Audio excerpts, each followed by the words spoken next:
Hallo und willkommen zu einem neuen Video aus den Universal-Studios in Los Angeles, Hollywood. Ich habe heute die Studio-Tour mitgemacht und hatte ein VIP-Ticket, war ein bisschen im Park unterwegs, hat Spaß gemacht. Wir haben bei dem VIP-Ticket ein Essen mit dabei gehabt, hatten Fastlane bei den Fahrgeschäften. Harry Potter war klasse, Transformers super, Super Mario World auch klasse. Ganz tolle Orte hier. Kann ich jedem empfehlen, wer in Los Angeles ist, das mal zu besuchen. Vor allen Dingen war die Studio-Tour. Wir haben Leute gesehen, die hatten halt nicht die VIP-Tour und konnten nicht aussteigen an dem Ort, wo Zurück in die Zukunft gedreht wurde und an den ganzen Sets. Also die Tour, VIP-Tour lohnt sich auf jeden Fall aus diesem Grund schon, meiner Meinung nach.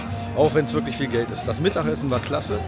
Wir hatten einen privaten Guide, der uns alles erklärt hat und hatten einen super schönen Tag hier in den Hollywood-Studios. Also ich glaube, wenn es finanziell möglich ist, macht die VIP-Tour. Sie ist auf jeden Fall super cool. So, ich werde euch jetzt ein paar Aufnahmen einfach wild zusammenschneiden, damit ihr seht, was ich so erlebt habe. Und viel mehr werde ich auch gar nicht dazu sagen und würde sagen, Film ab. Viel Spaß mit den Aufnahmen.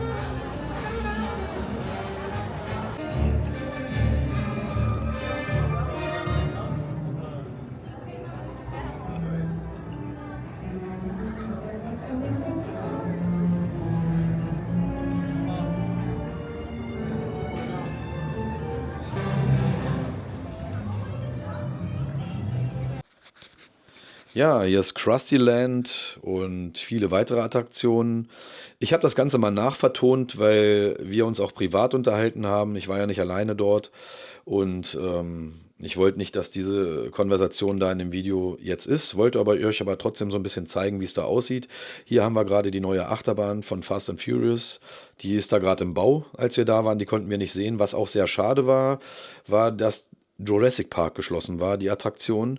Wir fahren jetzt runter zu, ich meine, da unten ist The Mummy, Super Mario und dann noch, wartet mal, lass mich überlegen, Transformers ist dort unten noch.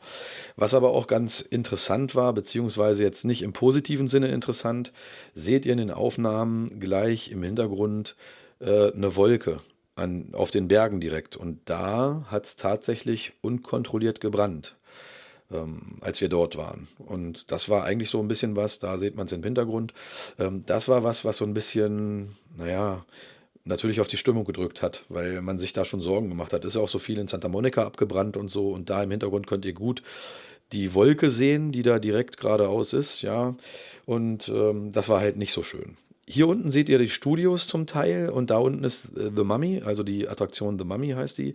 Und dahinter sind auch tatsächlich dann Studios, wo dann auch diverse Serien gedreht wurden. Da sind wir später auch noch durchgegangen. Das fand ich jetzt für so ein Video nicht ganz so interessant. Wir fahren da lang, das lasse ich auch drin, die Aufnahmen. Lass euch auch viel jetzt mit den Aufnahmen dann alleine. Ich wollte nur mal, dass ihr einen Einblick habt, was wir da so gesehen haben. Es war schon echt ziemlich cool, finde ich. Also ich würde es jederzeit wieder machen. Wie gesagt, es hat gekostet so $380 pro Kopf. Da hinten waren die Feuer nochmal. $380 pro Kopf. Das inkludiert ein Frühstück und ein Mittagessen. Das war wirklich lohnenswert. Hier haben wir die Achterbahn. Im Hintergrund seht ihr das Hogwarts-Schloss, was cool nachgebaut war. Dort habe ich nicht gefilmt. Da ist eine Attraktion drin, die aus Bewegung und 3D-Animationen besteht. Sehr cool gemacht. Ihr spielt Quidditch und so.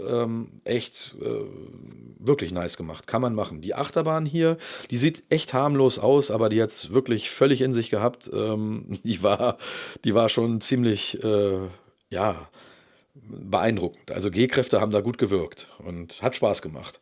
Die Fahrt habe ich euch drin gelassen. Gefilmt habe ich das Ganze mit einer Insta360 X4. Ja, das war gut gemacht.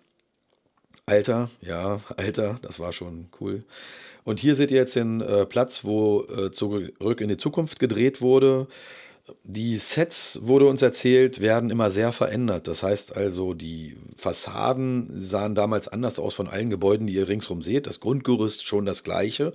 Aber es wird so davor gebaut, dass man da kaum das wiedererkennt. Zum Beispiel ist hier auch die Fassade nicht die gleiche wie aus dem ersten Teil von Zurück in die Zukunft, sondern es wurde für diverse andere Serien und Filme umgebaut. Die Originalfassade ist hinter der Fassade, die ihr dort seht. Wahrscheinlich, falls nochmal ein Teil rauskommt mit Zurück in die Zukunft, damit man drauf zurückbauen kann. Ist ja doch ein ziemlich berühmter, gut gelaufener Film. Und das ist eben der Platz. Der wird auch immer wieder mal verändert. Und da hat uns der Tourguide gesagt, dass das auch so verändert wird, dass wir es, wenn wir das nächste Mal dastehen, vielleicht gar nicht so richtig wiedererkennen.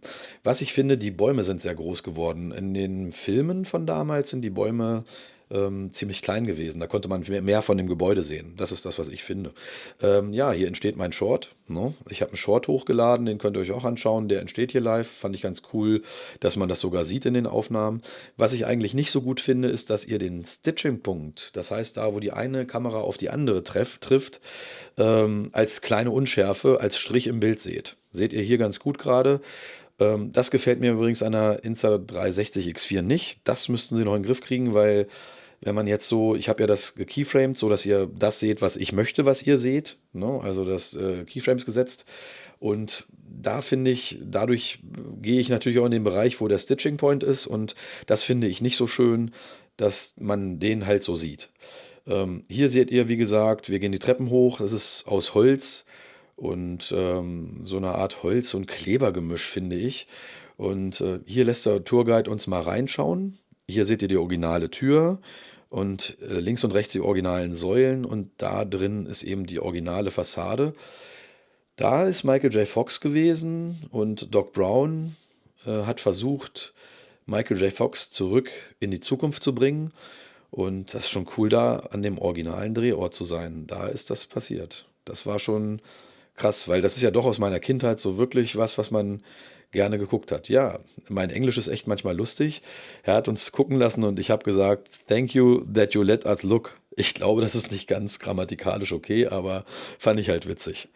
Ja, dann geht es auch an noch weitere Sets, die von Filmen, die dort gedreht wurden. Ich lasse euch die Aufnahmen drin. Das meiste ist ganz okay, so unterhaltsam. Das Video zieht sich natürlich dadurch in die Länge. Ich kann es nicht ändern. Es kommt noch mal was echt Interessantes. Das ist King Kong. Da hatte ich die 360 am Laufen und habe das mal gefilmt. Das fand ich noch echt spannend. Da fahrt ihr mit dem Bus in so eine Schiene. Der Bus wird verankert und der ganze Bus bewegt sich. Richtig krass sogar. Und ringsrum laufen auf Bildschirmen läuft halt ein Film ab, aufeinander abgestimmt natürlich. Und da fand ich schon sehr interessant, wie ich mich krass in der Szene gefühlt habe. Also das schaut euch mal an, das kommt noch später im Video. Ich zeige euch hier halt, für manche wird's der ganze Schauplatz ja vielleicht sogar was sagen, was da gedreht wurde. Vielleicht erkennt ihr es wieder. Aber das ist nochmal ein interessantes Stück, finde ich. Und der Platz, wo man da gesehen hat, wo, ich glaube, Krieg der Welten mit Tom Cruise wurde dort gedreht, da die Flugzeugabsturzstelle, die ist auch nochmal richtig cool. Die kommt noch. Da lasse ich euch den Originalsound drin. Ich wollte nur hier, weil hier war viel Gerede. So, wir waren ja, wie gesagt, war ich nicht alleine dort und das Gerede gehört hier nicht rein, was man da so privat gemacht hat, weil es war ja ein Urlaubstrip und kein YouTube-Produktionsvideo. Ne, das habe ich ja nur mitlaufen lassen und wollte euch jetzt daran teilhaben lassen, weil ich das in den Studios, das war an dem Los Angeles-Trip halt für mich persönlich so mit das Highlight, weil wer mich kennt, weiß, ich bin wirklich ein ziemlich großer Filmfreak und schaue gern Filme und da zu stehen, wo die ganzen Hollywood-Stars so die Filme gedreht haben, ist schon cool. Aber ich war natürlich auch andererseits, was man ja vorher wusste, ein bisschen enttäuscht. Das Ganze ist halt echt Fiktion, ne? Es ist wirklich nicht so, wie es aussieht. Es ist alles nur Fassade und wie zum Beispiel, wir waren ja auch in den Warner Brothers Studios. Da wurde ja ein Teil von Jurassic Park 1 gedreht, wo dieser Jeep immer vor dem Dinosaurier wegfährt in der Szene. Und dieses Stück, wo der Jeep vor dem Dinosaurier wegfährt, kommt mir kilometerlang vor, aber das ganze Stück, wo es gedreht wurde, wurde immer wieder in einer Schleife gedreht, ist eigentlich nur so 400 Meter lang. Das ist schon enttäuschend, wenn man solche Details weiß, weil man hat ja da seine Vorstellung von den Filmen, ne? Aber wie gesagt, die Punkte, wo man da rumlaufen konnte, das fand ich schon ganz interessant. Man konnte Videos, Bilder machen, das war alles erlaubt, das war richtig cool. Also die Universal Studios, besucht sie, wenn ihr es könnt. Ihr seht, wie wir uns da frei bewegen konnten mit der VIP-Tour. Das würde ich auf jeden Fall machen. Die anderen sind nur mit den Bussen durchgefahren und haben rechts und links geguckt. Ist natürlich erheblich günstiger, hat glaube ich so um die 150 Euro gekostet. Könnte jetzt vollkommen falsch sein, was ich sage. Ich meine, die Hälfte hat es gekostet. Und da habt ihr natürlich kein Mittagessen mit drin, kein Frühstück mit drin. Und in dem VIP-Bus sind Getränke drin, eisgekühlte und so weiter, also Wasser. kriegt ihr da und ihr könnt dem Tourguide, hier seht ihr ihn nochmal, das ist Don, sehr cooler Typ, Fragen stellen, er weiß viel, weil er schon lange da arbeitet, weiß auch viel über die Schauspieler. Er kannte Paul Walker, hat ihn ein paar Mal getroffen, hat gesagt, es ist wirklich ein netter Kerl gewesen und so. Und in dem Video sehe ich ja auch noch die Autos, die in dem Film benutzt wurden, Paul Walker Skyline und so weiter. Richtig geil eigentlich. Also für Filmfans ist das, glaube ich, das Mekka und ein Muss. Ne? Und jetzt kann ich ja mal wieder in die Aufnahmen reingehen und dann könnt ihr den Ton, den wir da live aufgenommen haben, mal wieder hören. Ich hoffe, euch gefällt das ganze Video. Es ist ein bisschen langgezogen durch dieses Gerede und so weiter, aber ich habe es halt drin gelassen, ungeschnitten, damit ihr da wirklich am meisten von sehen könnt. Ihr könnt es ja skippen, wenn ihr es nicht ganz sehen möchtet. Ne? Alles klar, ich lasse euch wieder alleine mit dem Ton und was Dom so erzählt. They do that a lot for television commercials or for an episode of a TV show that might have to take place in like a bank or something like that. Okay.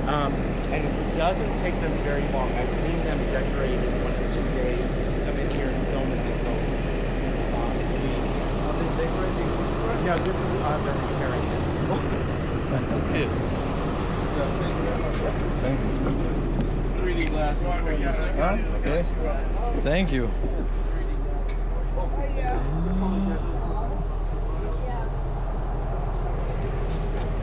And it'll pop up. It's 5 minutes long. They're short films, essentially. They're easy to watch.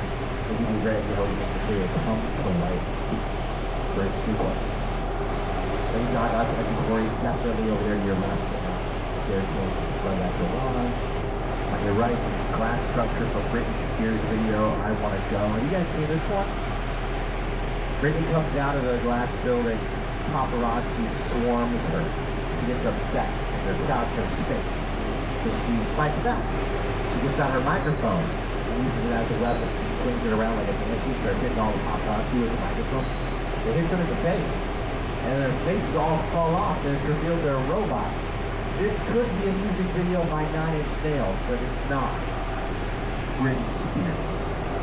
Is she heavier than I didn't It's a pretty heavy video. And of course on this end, a whole other slate of things. This is where Spider-Man 2 with Tobey Maguire. Doc Ock attacks the cafe. Not encourage the kids to watch R-rated movies. Let's make that clear, Jen. Okay, let's make it pretty nice. Show it off. Well, we are filming here. Alright, here we go. Let's try this. Oh, there's the drawing. There you go.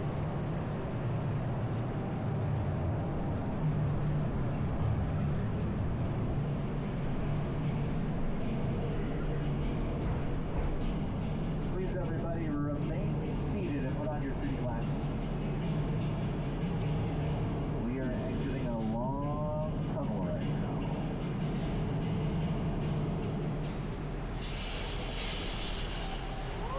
Whoa, those squirrels are massive. They spotted us. They picked the cat.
360 3D surrounding us.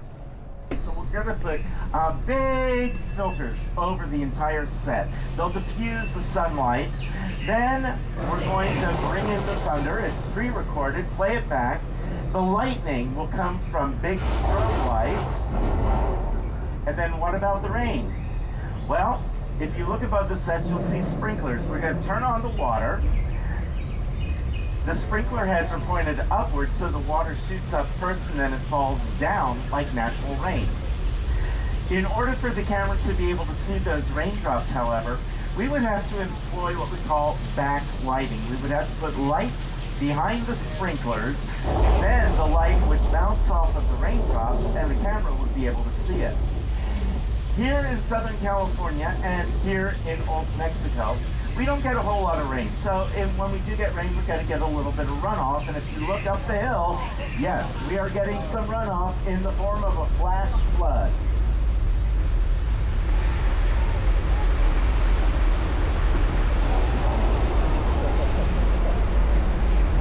The flash flood is created by releasing thousands of gallons of recycled water from banks at the top of the hill. Water comes down here to the bottom. We pump that water back up to those tanks and we can do that effect over and over again. It was used in a couple of films. It was seen in the film Fletch Lives starring Chevy Chase, and here you see it in Big Fat Liars starring Frankie Muniz, Amanda Bynes, Paul Giamatti, and Paul Giamatti's stunt double.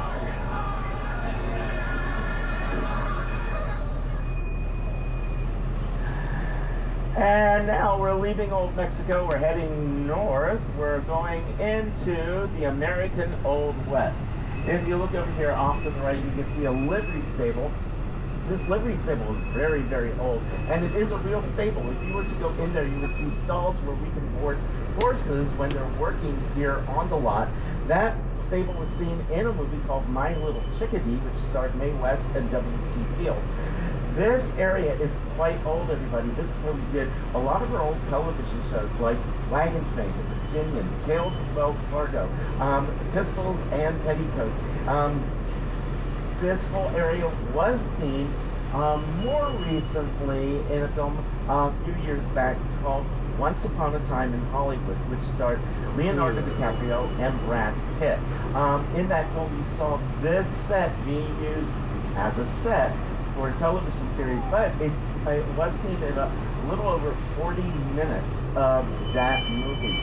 This area was also seen in a movie called The War Wagon with John Wayne and Kirk Douglas. This area was seen in other films and TV shows, and to make it look like a Western town, it's really, really easy. You notice that there's asphalt covering up all the streets. That doesn't look like the Old West though, right? In order to Desperate Housewives. This is Mr. LA. Okay. I'm gonna keep it short. Okay. But many of these houses have a history beyond Desperate Housewives. As we round the corner here, there is a house that was built specific. Picture cars from Universal Productions and TV shows. So over here, off to the left side, we've got the gyrosphere and one of the Jeeps that was seen in the film Jurassic World. The Jeep is recycled from the original Jurassic Park movie. Then over here, off to the right side, we have one of Magnum PI's Ferraris. Don't get excited, it's not a real Ferrari, it's a copy. We have Biff's black convertible from the film Back to the Future, from Back to the Future Part 2. Some of the futuristic vehicles over here. Off to the left, Fred Flintstone and Barney Rubble's cars from the movie The Flintstones. And coming up for our Fast and Furious fans, we've got Dominic Toretto's black Dodge Charger. We have the Nissan Skylight over here, and we also have the Orange Julius. For anybody who is fans of the movie Transformers, we have Bumblebee, the Camaro, and right next to the police car was Barricade. off to the left side, the Gutenberg that you see over here was from the movie The Mummy, starring Brendan Fraser. Also over there off to the right side, you can see some of the cars from Dr. Seuss's How the Grinch Stole Christmas.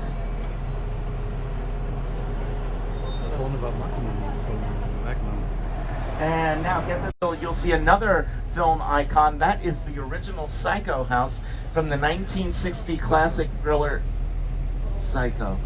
And speaking of psychos, that is Norman Bates. Please don't disturb him, everybody. He is what we want to say politely as he's disturbed enough right now. Yeah, so let's just, look at this. What's happening here? The ultimate in customer service, helping that lady out to her car, right? And throwing her in the trunk. Okay. He spotted us. It's all right, Norman. We saw nothing. He's got a knife, James. Let's get out of here.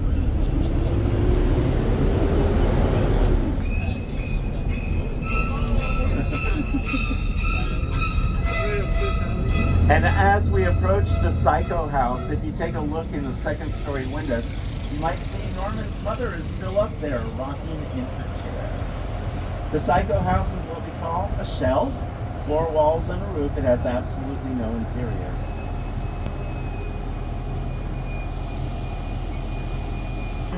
Around the corner and get behind the Psycho house, we will be approaching one of the largest sets ever created for motion pictures. This is the airplane crash site set in Studio-Touren, Tour of the World. The airplane crash is perfect example of a set that was all designed about a big experience. You sit down and talk about where we are. You find it's just something you don't see.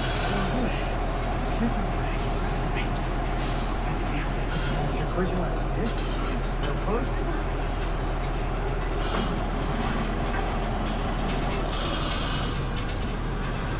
Robbie, get in.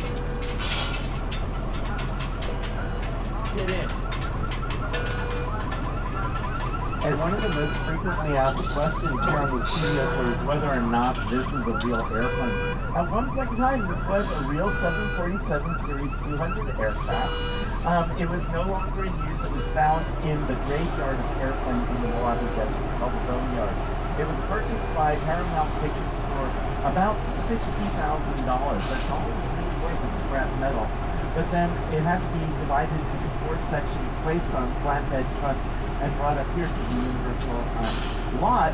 What you just saw was the work of set decorators and set dressers. They had to make it appear as though this plane crashed into this neighborhood. Coming up over here off to the right side, you'll be able to see a big blue backdrop. In front of that backdrop, that concrete area is really a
Don't be jealous.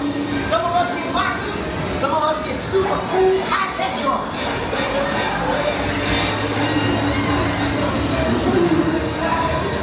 Come on, go down and drop out. Don't worry, if there was danger, my burn senses would warn. These wonderful places are twice as up.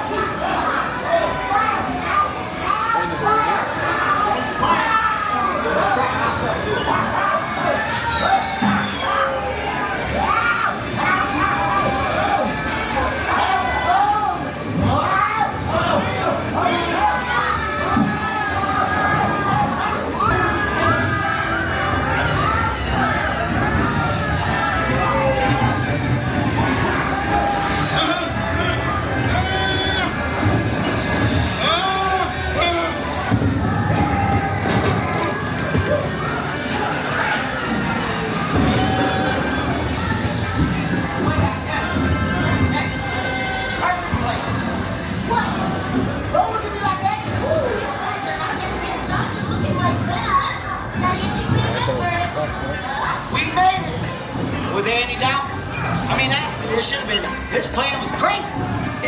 It shouldn't work. This is gonna be great. You're gonna be all clean and fluffy, and you're gonna get adopted in no time. What did I tell you? Good pet school. Perfect class. What? Don't look at me like that. I am helping you.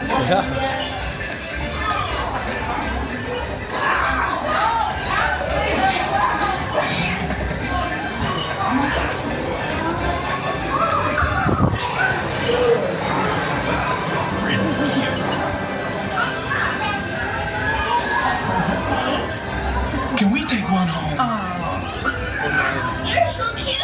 Please, please, please. Yeah, please, please, please. With great odors, smell to know and fun to know. You guys got homes. Yeah. Ja, das ist eine gute Idee, auf Mainz vor allen Dingen. Irre. Wahnsinn, Wahnsinn.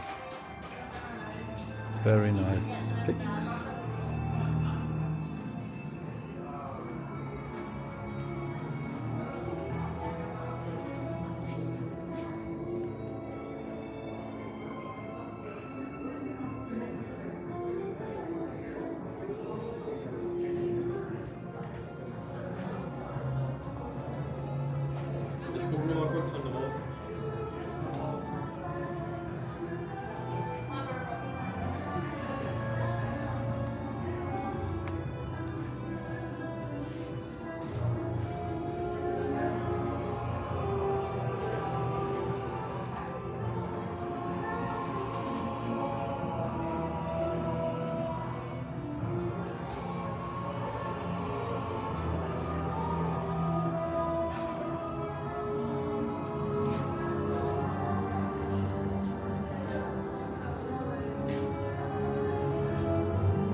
Ja, ein total geiler Laden mit Autogramm von Michael J. Fox und so weiter. Allen Darstellern aus Zurück in die Zukunft ist schon ziemlich cool, aber ich war auch kurz am Überlegen, aber 2, 5, aber alle haben drauf unterschrieben und es ist mit Zertifikat, ist schon cool. Eine Atmosphäre hier in den Universal-Studios, irre. Also, das ist jetzt nach der ganzen Show, sage ich jetzt mal, und wir haben jetzt nochmal bei den Autogrammen geschaut und jetzt bin ich hier nochmal auf dem Vorplatz.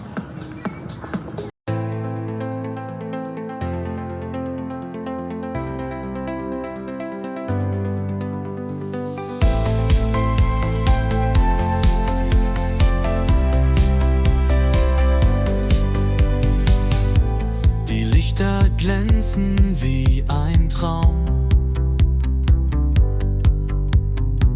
Gemeinsam stehen wir auf festem Raum. Hände hoch für jeden Moment.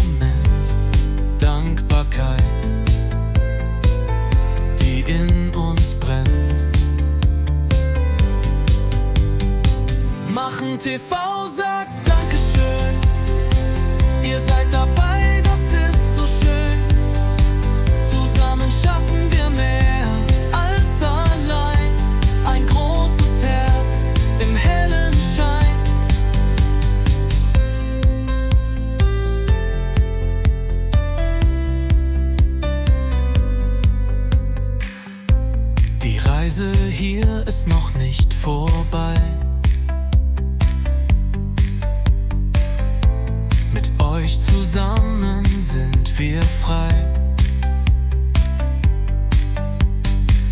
Stärke schwingt in jedem Blick. Gemeinsam schreiben wir unser Geschick. Machen TV sagt Dankeschön, ihr seid dabei.